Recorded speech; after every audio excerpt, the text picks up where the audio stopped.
ঘটনাগুলো ঘটেছে খুবই ন্যাক্কারজনক, খুবই নিন্দনীয় ঘটনা। এটা আমরা তো প্রত্যেকটা ঘটনাই নিন্দা করি। এটা নিয়ে কিছু কিছু জায়গায় সরকারের তরফ থেকে বা পুলিশ নিজেই কেস দিয়েছে, অনেককে অ্যারেস্টও আছে এর মধ্যে। তো আমরা আশা করি যে বাংলাদেশের একটা সাম্প্রদায়িক সম্প্রীতির দেশ, সবাই সাম্প্রদায়িক সম্প্রীতিটা বজায় রাখবেন এইটা। আর আমাদের মধ্যে বিভিন্ন ধরনের ভিন্নতা তো থাকেই।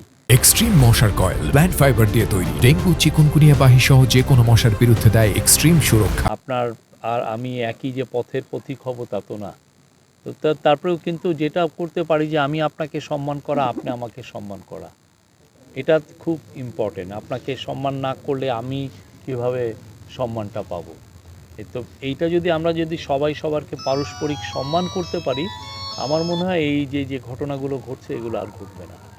এবং আপনি জানেন যে আমি এই যে আজকে সকালবেলায় গিয়েছিলাম বুচাই চান পাগলার ওই পাগল ধামে গিয়েছিলাম। ওইখানে যে শুনলাম যে ওইখানে একটা মাজার, পুরো গম্বুজটা ভেঙে দেওয়া হয়েছে, মাজারের যে কবরটা সেটাও ভেঙে দেওয়া হয়েছিল। তো ওনারা দেখলাম যে এটা আবার সংস্কার করেছেন, গম্বুজটাও বানানো হয়েছে।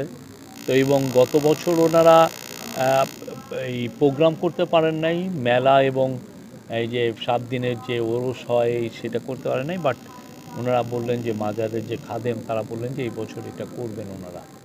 7 দিনব্যাপী প্রোগ্রাম হবে এবং বাংলাদেশের যারা বড় বড় বাউল শিল্পী আছে, হ্যাঁ, তারা আসবেন, অনেকেই আসবেন।